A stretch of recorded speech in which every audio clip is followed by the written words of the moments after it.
Bonjour à tous et bienvenue dans cette nouvelle vidéo sur les grands inhibiteurs de la conscience de pauvreté. Je suis Laurent Marchand, je travaille avec Luc-Marie Lissal, mon ami et partenaire qui tient la caméra. Et ensemble, nous avons décidé de faire une série de vidéos spécifiquement sur la conscience de pauvreté et les grands inhibiteurs à l'occasion de l'atelier Argent Réussite, faites sauter les blocages, un atelier que nous tournons dans tout le monde francophone, donc à Montréal, à Québec, à Bruxelles, à Paris et ailleurs.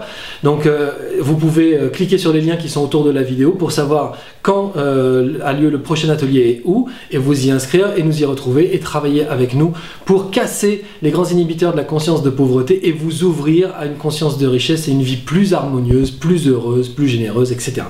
Aujourd'hui, la vidéo va se poser sur une question qui est comment savoir si nous sommes bloqués par un des grands inhibiteurs de la conscience de pauvreté et lequel.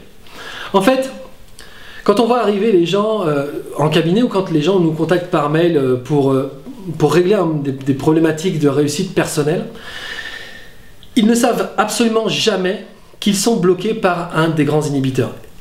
Ces grands inhibiteurs, il faut savoir que ça concerne tout le monde. En fait, il y a 7 grands inhibiteurs et ces 7 grands inhibiteurs sont universels. Ça concerne les Français, les Américains, les Sud-Américains, les Latinos, les Espagnols. Voilà. Parce que le modèle éducatif est quasiment le même dans tous les pays du monde, puisqu'en fait, derrière le modèle éducatif, il n'y a quand même que des êtres humains et nous sommes tous des êtres humains avec les mêmes émotions, les mêmes peurs, etc. Donc, ça va varier d'un pays à l'autre, d'un continent à l'autre, d'une culture à l'autre, d'une religion à l'autre, mais il restera toujours derrière l'émotion et la relation liée à l'émotion. Donc, pour savoir si on est concerné par un inhibiteur, déjà la première chose c'est qu'on ne le sait pas et on ne vient jamais chercher dans un coaching la réponse à est-ce que je suis concerné par un inhibiteur. En revanche, nous, en tant que spécialistes, on se rend compte si les gens sont coincés par un inhibiteur. Et le premier des indices, c'est que ces gens ne savent pas qu'ils sont eux-mêmes responsables de leur déficit. Les gens viennent nous voir en disant c'est difficile, j'arrive pas à créer l'abondance dans ma vie, j'arrive pas à gagner de l'argent régulièrement, mais en même temps c'est normal quoi, je veux dire les riches prennent tout, ou alors évidemment c'est normal parce que je travaille pas assez, je donne pas assez d'énergie, il faudrait que je travaille plus, ou alors la crise, ou alors le patron, ou alors la vie est difficile, le chômage, ou alors c'est toujours la faute de quelqu'un d'autre. Et même quand ils le ramènent à eux-mêmes en disant je ne travaille pas assez, c'est pour dire ceux qui réussissent sont ceux qui vraiment n'ont pas le même rythme que moi, c'est encore la faute des autres. Donc en fait, ce sentiment de ne pas être responsable du déficit ou du problème dans sa vie est un des indices les plus importants pour savoir si on est concerné par un des grands inhibiteurs de la conscience de pauvreté.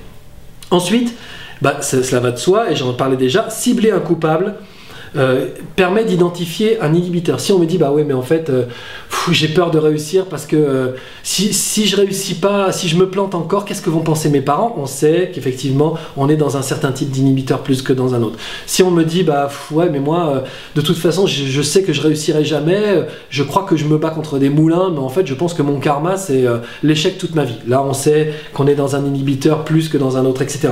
Donc en fait le coupable qui sera ciblé par la personne nous donne l'indice sur l'inhibiteur pour lequel il est concerné.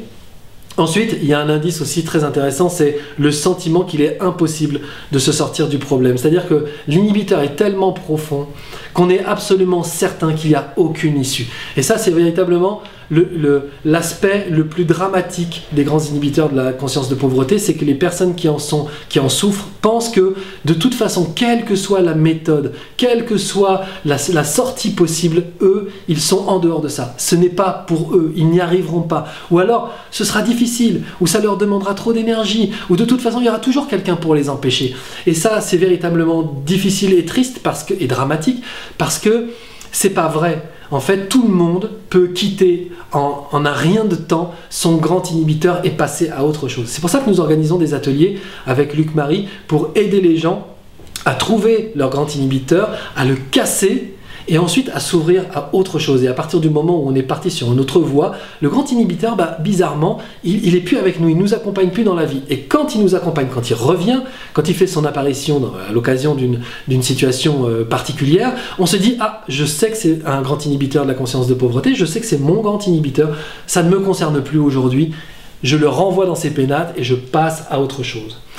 En fait, Ce sentiment qu'il est impossible de sortir du problème vient du fait qu'on se sent, par exemple, illégitime. L'illégitimité est un sentiment très fort. Ouais, bon, c'est sûr que j'aimerais bien être coach, mais qui je suis pour dire aux gens comment il faut faire pour être heureux dans la vie ou pour gagner de l'argent? Ça, c'est véritablement une pensée d'illégitimité. Et tant que... Qu'est-ce qu'il faut pour régler ça, si ce n'est arrêter avec cette pensée-là? Rien ne suffira, aucune certification, aucun diplôme, rien ne suffira à vous aider à vous sentir légitime si vous-même, vous vous sentiez jamais légitime. Le sentiment de désobéissance, le fait d'avoir peur de désobéir aux instances, aux éducateurs, etc., en vous révélant vous-même, est quelque chose aussi d'absolument terrible. Si vous avez le sentiment que vous n'avez pas de libre arbitre, que quoi que vous fassiez, de toute façon les choses vont être opérées par les autres et que vous subirez toujours ce que les autres ont décidé pour vous, et là aussi c'est vraiment difficile de s'en sortir parce que où est l'issue de secours? Il n'y en a pas, a priori il n'y en a pas.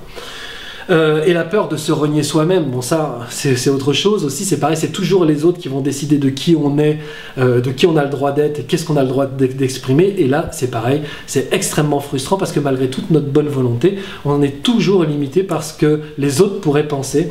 Ensuite il y a le sentiment d'injustice. Le sentiment d'injustice est une des peurs les plus terribles, le sentiment que quoi qu'on fasse, de toute façon on appartient à une catégorie de gens qui de toute façon n'y arriveront pas de fait, donc c'est vraiment terrible. Et après, le sentiment de renoncement, c'est de dire, bah voilà, tout ça je laisse tomber parce que je n'arriverai jamais à réussir dans ma vie, quoi que je fasse, ça ne fonctionnera pas.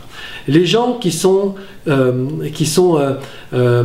concernés par les grands inhibiteurs de la conscience de pauvreté, quand ils découvrent qu'effectivement, ça leur parle, qu'effectivement ils peuvent être concernés, mais que derrière ça, ils ont le sentiment que ça va être dur, mais qui perçoivent quelque part la possibilité d'une faille, d'une ouverture. Alors là, ces gens-là sont sauvés. Il faut vraiment comprendre qu'en fait, ce n'est qu'une pensée, ce n'est qu'une croyance. Un grand inhibiteur, c'est quelque chose qui ne vous appartient pas. Ça appartient à la société, ça appartient à votre culture, à votre éducation, mais ce n'est pas à vous. Laissez-le aux gens qui vous ont inculqué ça et qui en sont persuadés, et vous, autorisez-vous au moins à essayer de penser différemment.